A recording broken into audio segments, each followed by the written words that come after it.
On this episode, you're going to learn how to avoid getting stretched so damn thin. I mean, as realtors, we have to wear all the different hats. We have to be bookkeepers. We have to be accountants. We have to be marketers. We have to be the scheduler. We have to do all the things, right? Well, what if there was a way to simplify things so that you could focus on income-producing activities and actually grow a thriving business? This is a great follow-up to our episode a few weeks ago about hiring a transaction coordinator and how that one simple hire can change everything. This is taking it a step further by teaching you how to say no. The Massive Agent Podcast, with lead generation tips and strategies to get you more leads and sell more homes.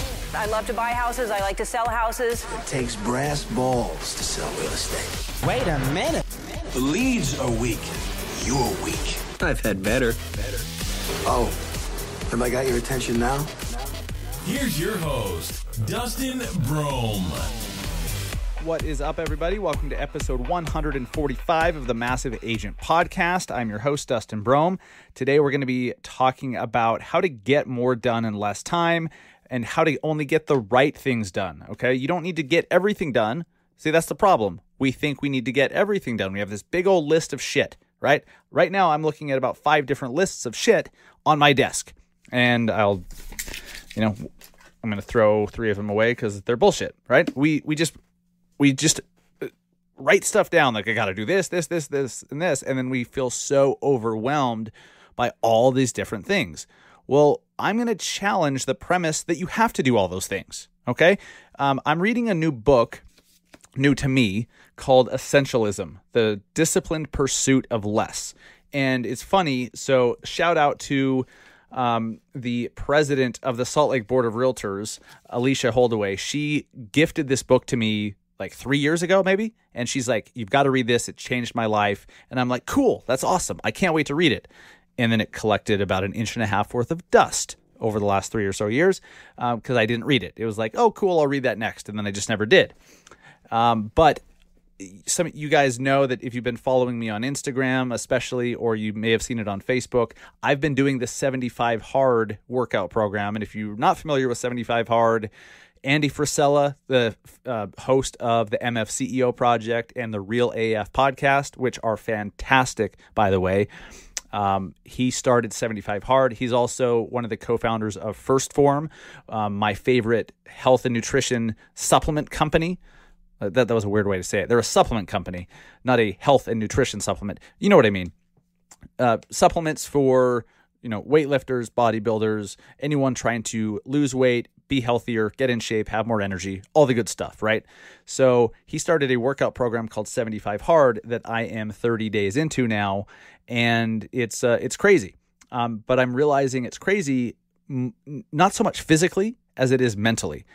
So let me quickly, for you guys that don't know, pulling up my phone real quick. So 75 Hard, here's what's required of you every day. It's 75 straight days, and every day you have to do the following. You have to work out twice, and one of those workouts must be outdoors. They have to be 45-minute workouts minimum. One of them has to be outdoors every day. You have to take a progress picture and post it in the app. You need to read 10 pages of a physical book every day, which got me reading Essentialism in the first place, which is how I got on this 75 Hard, thing anyways. Drink 1 gallon of water, follow a diet, no cheat meals, no alcohol for 75 straight days. And I'm actually on, when you hear this, I'll be on day 32, going strong. I thought the 2 workouts a day, one of them being outdoors, would be the toughest part. It's not. It's honestly, drinking a gallon of water every day has been tough because you have to pee every 10 minutes. But just making sure everything's done and that you still accomplish the shit you need to do every day while doing all this stuff for 75 Hard, that's been the toughest part. But it's been so empowering and so great. So I cannot say enough good things about 75 Hard. It's hard. Like, don't get me wrong. It is freaking hard, but it's more mentally tough. The first 2 weeks, it's going to be physically tough. You're going to be sore. You're going to be stiff. You're going to be like, God damn it, I have to go work out again. And it's tough. But I'm glad that I'm doing this program for many reasons, but one of them is it's getting me to read physical books again. I was all about audiobooks, Audible, and podcasts because I could, turn up the speed on it. I could listen at 1.7 and, consume books and stuff while I'm walking the dog or while I'm exercising or while I'm driving. But there's something about reading a physical book that just, you retain the information a lot better. And so I'll go over this book and what I've been learning so far. I'm not done with it yet. I'm like just over halfway done. But the first 10 pages of this book, it's called Essentialism by Greg McKeown. I'll put a link to it in the show notes. Also, you can just go to massiveagentpodcast.com/Amazon, and it takes you right to the Massive Agent Amazon store, and I have Essentialism in there if you guys want to pick it up from Amazon. The hardcover is super cheap, so I highly recommend that. But do that through our Amazon store if you would. We get a slight little smidgen of affiliate credit and commission to help us pay the bills. So if you buy a book, we get like 40 cents, so that's fantastic. Need about 10,000 of you guys to do that before I could even afford lunch. But anyways, every little bit helps, and I should probably turn off my notifications. Well, this show's off to a great start as usual. So I'll get into Essentialism and what I'm learning from it and how I really think that the underlying message will help every single one of you to be a more productive agent, which is better for you. It's better for your clients. It's better for your family. And just by implementing some very basic foundational concepts that I've learned in this book, and they're not groundbreaking. They've just, there's nothing new in it. It's just when a certain perspective is given to you, you're like, holy shit, that makes so much sense. I can't believe I haven't been doing it that way. And it's impactful. So I want to share that impact that has been made on me. I want to share that with you in the context of being a real estate agent. So if you are new to this show, if you're new to this podcast, welcome. I am your host, Dustin Brohm. I am an agent myself in Salt Lake City, Utah. I am the founder of the Massive Agent Society, our one agent per market coaching and training platform for lead generation and Facebook ads. I am the co-founder of the Industry Syndicate, Real Estate's podcast network. I am a national speaker and trainer on all things real estate marketing, social media, podcasting, and lead generation. And next week, I will be officially launching the Massive Agent Daily. I am super stoked for this. This is an app. This is software. This is a service. It is not I know it kind of sounds like a newsletter. It is not a newsletter. I will be describing it in detail and unveiling it next week. I thought it would be done this week, but it's not. There's a few things that the developers are putting the finishing touches on, and I'm grateful to them because I don't know how to do that shit. It is an app. It is something that you are going to freaking love because it doesn't exist. It's going to, if you don't know what to post on social media, and if you don't know how to make social media work for you, and you don't know if it's working for you and if it's paying off, all of these things are going to be solved by the Massive Agent Daily. So stay tuned next week. I will unveil it. I'll announce it. I will describe it and tell you how you can get it. And unlike the Massive Agent Society, where we only accept one agent per market, there are no geographical limitations on this. So it's not that kind of thing.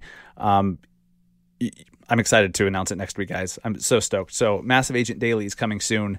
And I believe this is going to be the coolest thing that I've ever done for real estate agents in our industry to have don't get me wrong. I love the Massive Agent Society and helping you guys to build your own lead gen funnels and to have full control over your ability to get leads. But that requires so much work and so much a commitment of time, a commitment of money. It takes patience. It takes trial and error, even with a guide telling you what to do. I mean, it still takes all those things.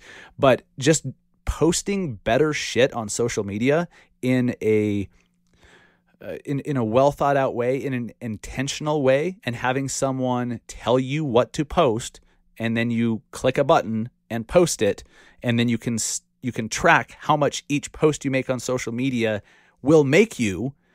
It has some really cool calculations to show you how much posting on social will earn you.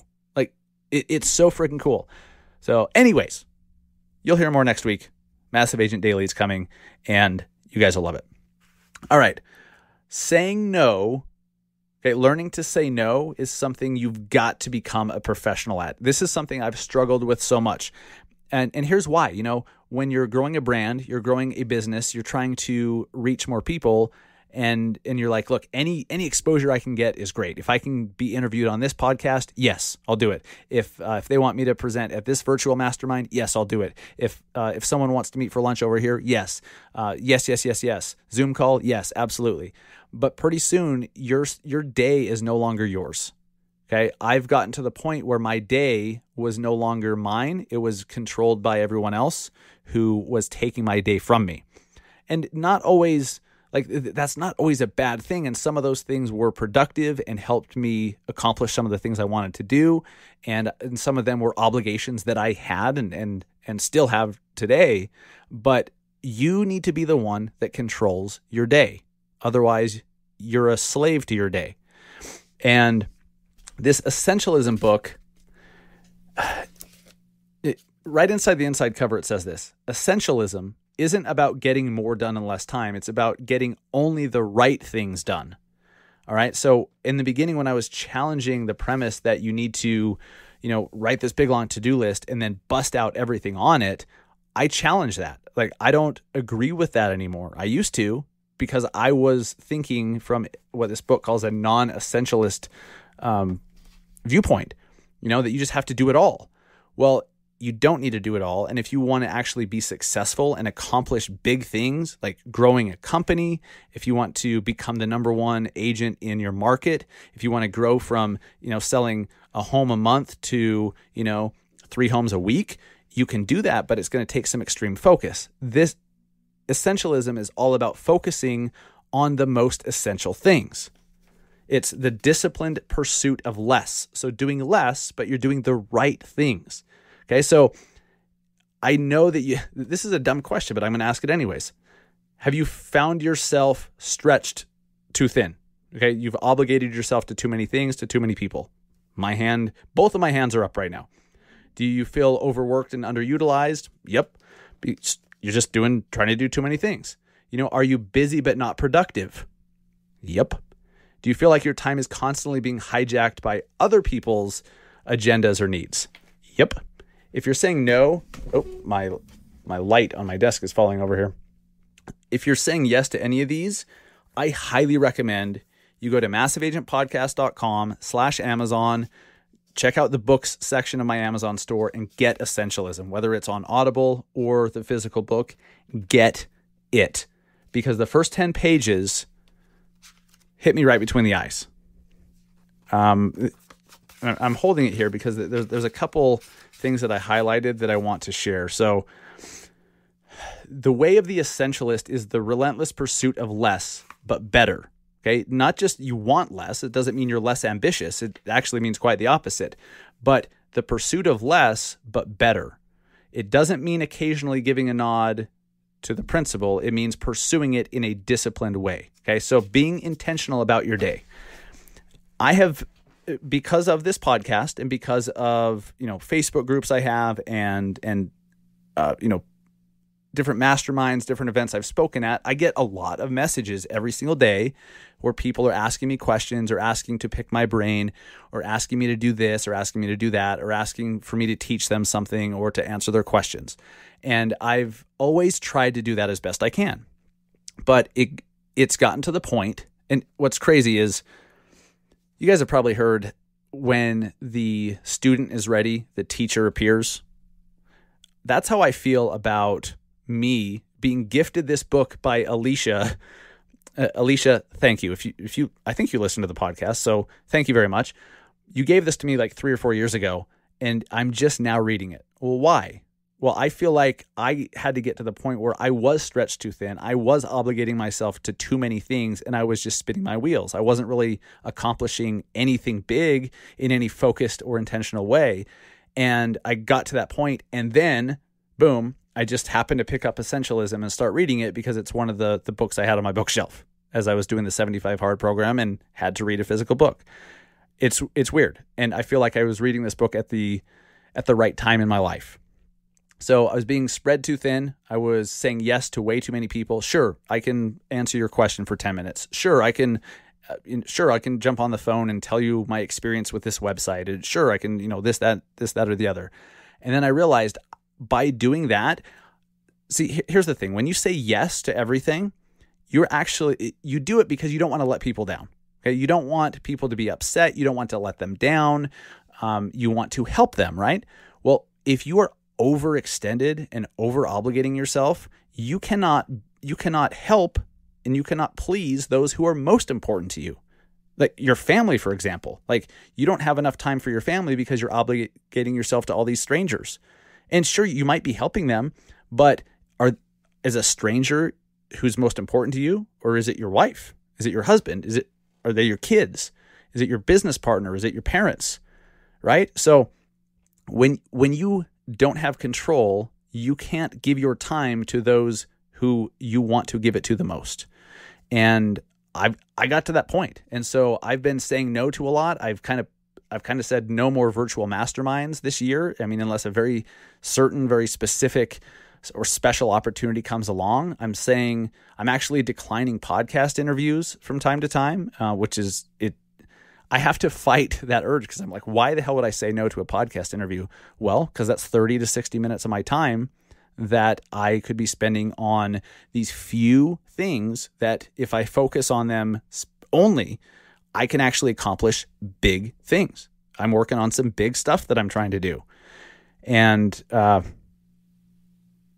it's very interesting. I'm so much more focused, and it's unbelievable how by saying no, but you need to learn to respectfully say no, okay? And maybe they're clients of yours that you have to say no to. Maybe they're just wanting you to, and here's a real life example. I've done this before. This is even before I read this book, but I knew that I had some buyers who were taking advantage of my time. They were asking too much. Okay, they wanted to drive 20 minutes over here and then 45 minutes back over here and then over here just to double check a house that they've already seen before, just to make sure that the paint color looks good when it's dark or something like that. So, and you're like, look, I've already shown you 75 homes. I can't do that. I'm sorry, but I'm overextended right now. I can't do that.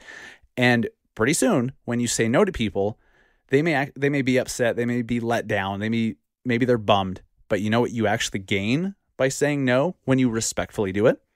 You actually gain respect. Let's use somebody famous, for example, okay? And here's what's so crazy. Let's use Gary Vaynerchuk, right?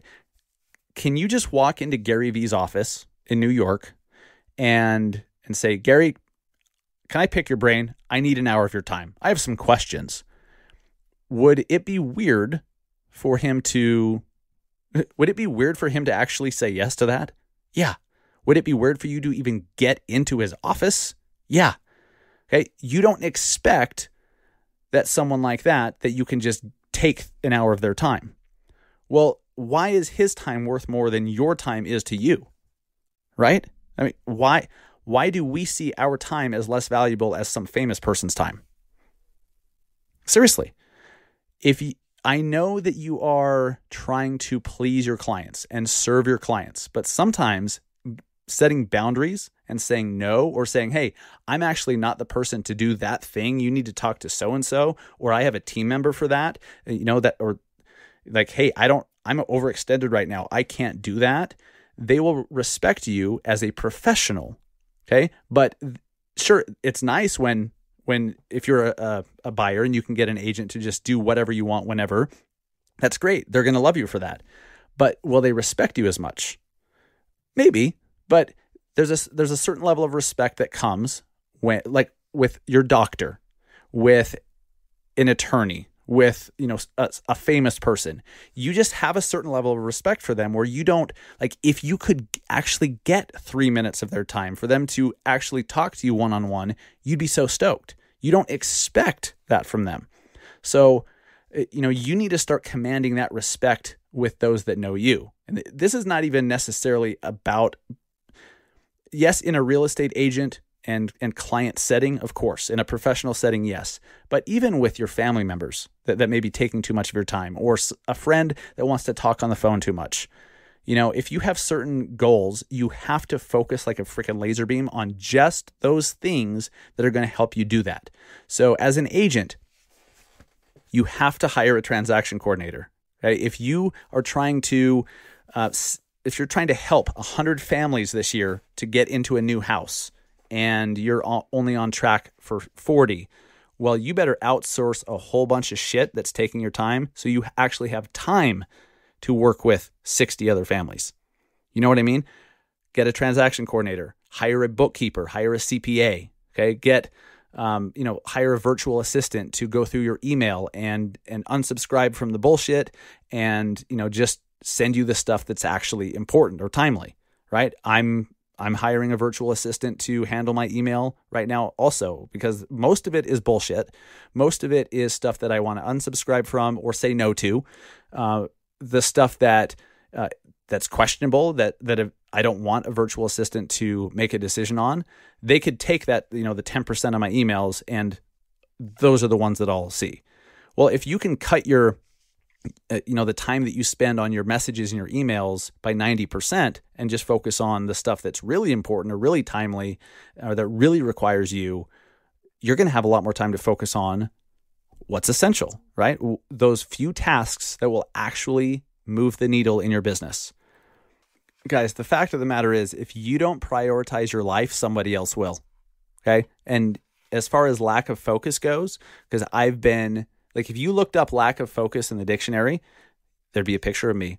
There'd be my fancy tough guy, blue steel freaking profile picture that I have on all my social media. It'd be that picture. So at least it'd be like a good picture, but it would still be a picture of me under lack of focus. Well, I'm changing that because what's the phrase? The man that chases two rabbits catches none. Man or woman, of course. If you chase two rabbits, you don't catch any of them. So focus on catching one, let the other one go, and catch that sucker, right? I don't think this is talked about enough. Like, I'm not going to talk about a Facebook ad or use this website or use Zapier to connect this to that today. Like, I'm not going to give you those tactics because sometimes we have to talk about the foundation of what's actually going to make us successful. And if our foundation is busted or incomplete or broken, we cannot build a big, solid business on top of it. We just can't. So I would bet every single one of you listening, hopefully, if you're open-minded, like, I don't think you'd be listening to this show if you were like, no, I already know everything, but hopefully that's not you. Hopefully you're able to internalize some of this and you're already reflecting on things that you either need to completely get rid of, don't do anymore at all, or outsource if they're super important, so that you can focus on income producing activities and or what you want to spend your time on. Maybe you just want your business to run and you need to hire some managers to do it, and you want to just spend an extra 10 hours a week with your family. Well, cool, you can do that. But it starts with knowing what you want. It starts with knowing what you want. So before I wrap up my thoughts here, I want to challenge you to start saying no more often, or at least think to yourself, is saying yes to this going to help me reach goal X? Okay, whatever your goal is. And even backing it up further than that, if you don't have defined goals, let's start there. Define some damn goals. And then when you say yes to something or no to something, you always ask yourself first, if I do this, will it help me accomplish this? If the answer is no, then you've got to say no. Okay? Look, how many times, and I know that maybe even some of you listening have reached out to me, you've sent me a message or something, and it's taken me a week or something to get back. That's a problem, right? And I feel bad about that. It's because I've overcommitted myself elsewhere. Whenever you say yes to something, you have to say no to something else. That's just how it works.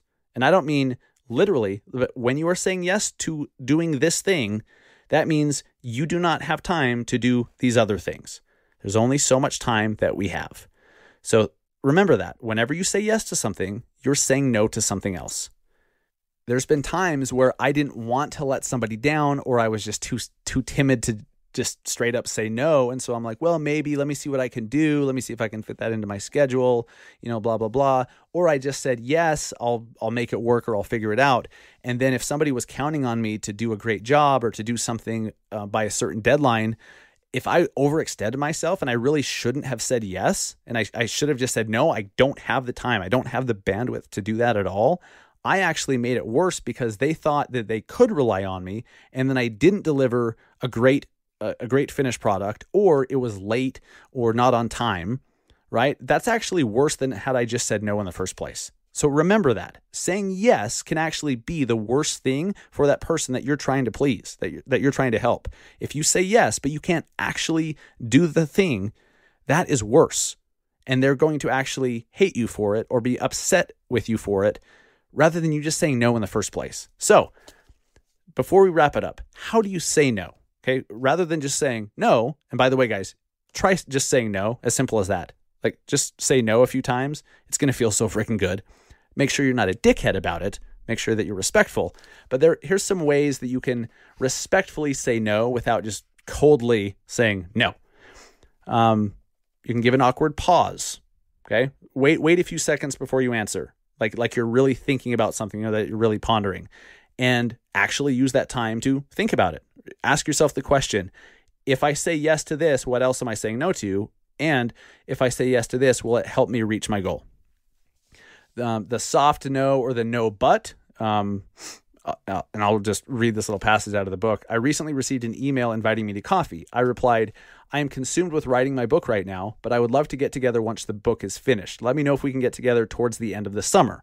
So if you can't do it, tell them, you know what, but maybe let's do this instead. Or maybe let's do that thing, but let's do it, at the end of the summer. I like that. So you're not saying no, you're just saying not now. If you need to say no, let me check my calendar and get back to you. I actually don't like that one very much, because that's still, they're thinking, oh, cool, there's a chance. But if you intend to say no, you've got to say no. Okay.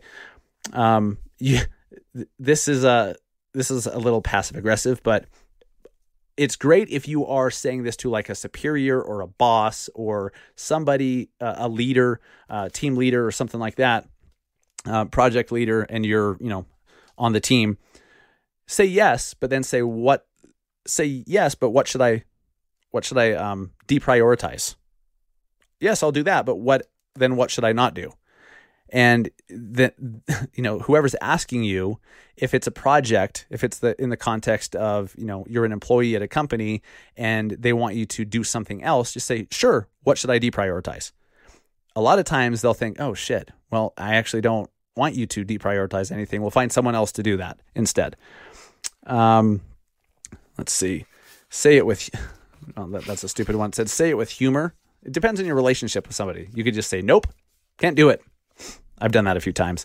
But usually all it takes is, look, I've overextended myself. I would love to, but I'm sorry, I can't. I don't have the bandwidth. I don't have the time. I've overextended myself, and it's not fair to you if I can't deliver 100%, or if I can't, if I can't meet your timeline.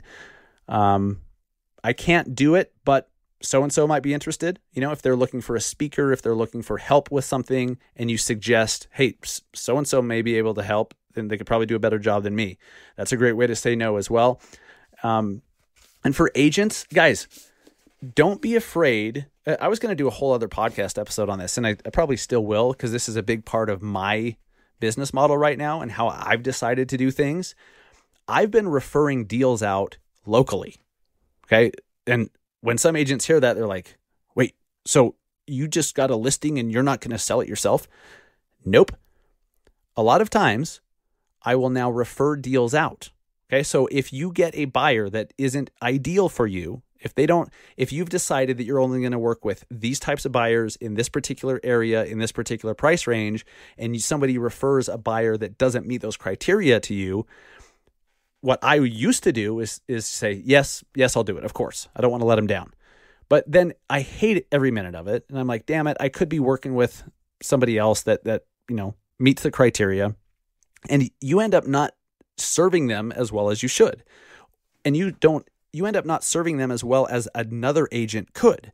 So sometimes you need to actually say no and get another agent to work with that client instead.